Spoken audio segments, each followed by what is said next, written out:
Découvrir les nombres premiers, c'est ce que nous allons faire dans cette vidéo que vous retrouverez sur le site monclasseurdemaths.fr.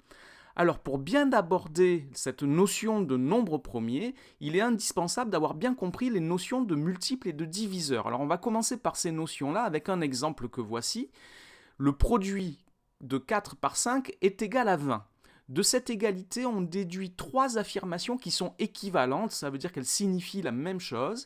La première est que 20 est divisible par 4 et par 5. La seconde est que 4 et 5 sont des diviseurs de 20. Et enfin la troisième est que 20 est un multiple de 4 et de 5. Alors ce produit de 4 par 5 qui vaut 20, on peut le représenter, on peut le visualiser. Par exemple, si je prends 20 jetons, je peux les disposer en 4 lignes de 5 jetons ou 5 colonnes de 4 jetons. Et je visualise ainsi que 20 est égal à 4 fois 5 ou que 20 est égal à 5 fois 4. Cette disposition en forme de rectangle nous permet de dire que 20 est un nombre rectangle ou un nombre rectangulaire. Alors il y a d'autres dispositions possibles pour 20 jetons. Par exemple, je peux faire deux lignes de 10 jetons et je représente ainsi que 20 est égal à 2 fois 10 ou 10 fois 2 si je considère les 10 colonnes de 2 jetons.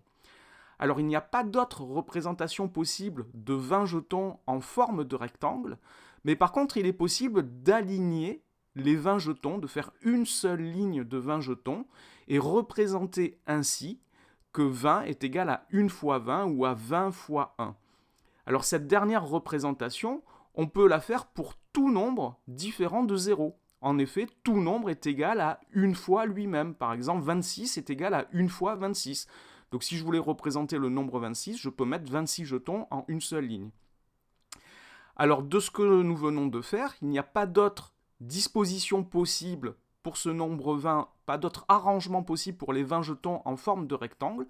On en déduit que les diviseurs de 20 sont 1, 2, 4, 5, 10 et 20, et il n'y en a pas d'autres. Ce sont les 6 diviseurs de 20.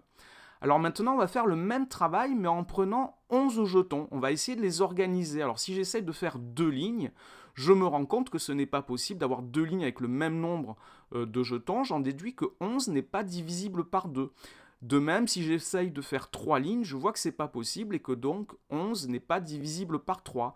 Pareil, en essayant de faire 4 lignes, je vois que 11 n'est pas divisible par 4 et je peux continuer ainsi en constatant que 11 n'est pas divisible par 5, ni par 6, ni par 7, ni par 8, ni par 9, ni par 10 et que finalement, la seule organisation possible de ces 11 jetons, ça va être de les mettre en ligne pour représenter les produits 1 fois 11 ou 11 fois 1. Il n'y a pas d'autre représentation possible de produits qui donnerait pour résultat 11. On en déduit que 11 n'a que deux diviseurs. 11 est divisible par 1 et par 11, c'est-à-dire par lui-même. On dit que 11 est un nombre premier. En effet, un nombre premier est un nombre qui possède exactement deux diviseurs, 1 et lui-même. Alors, on va regarder de plus près cette définition, ce qu'elle implique.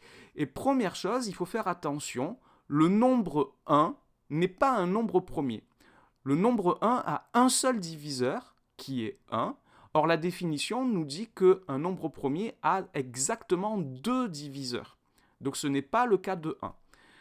Autre chose à laquelle il faut faire attention, 0 non plus n'est pas un nombre premier. D'abord, 0 n'est pas divisible par lui-même, puisqu'on n'a pas le droit de diviser par 0. Ensuite, 0 est divisible par tous les autres nombres entiers, et le résultat est toujours 0. Donc 0 et 1 ne sont pas des nombres premiers. Ça veut dire que le plus petit nombre premier, c'est 2, et si je vous montre la liste des 10 premiers nombres premiers, la voici. 2 est donc le premier et c'est le seul nombre pair de cette liste. Tous les autres sont des nombres impairs puisque les nombres pairs sont divisibles par 2. On ne peut pas les mettre dans cette liste, ils possèdent au moins 3 diviseurs. 1, eux-mêmes et 2. Alors cette liste c'est donc 2, 3, 5, 7, 11, 13, 17, 19, 23, 29. On pourrait continuer avec 31, 37, 41, 43. Tous ces nombres ont exactement deux diviseurs. Ils sont tous divisibles par 1 et par eux-mêmes et par aucun autre nombre. Alors cette liste est infinie, il n'y a pas de nombre premier plus grand que tous les autres, il y a une infinité de nombres premiers. Voilà donc ce qu'il faut savoir pour bien commencer à travailler sur les nombres premiers. Cette vidéo est maintenant terminée, merci de l'avoir regardée, n'oubliez pas de lui donner un j'aime et de vous abonner à la chaîne. Au revoir.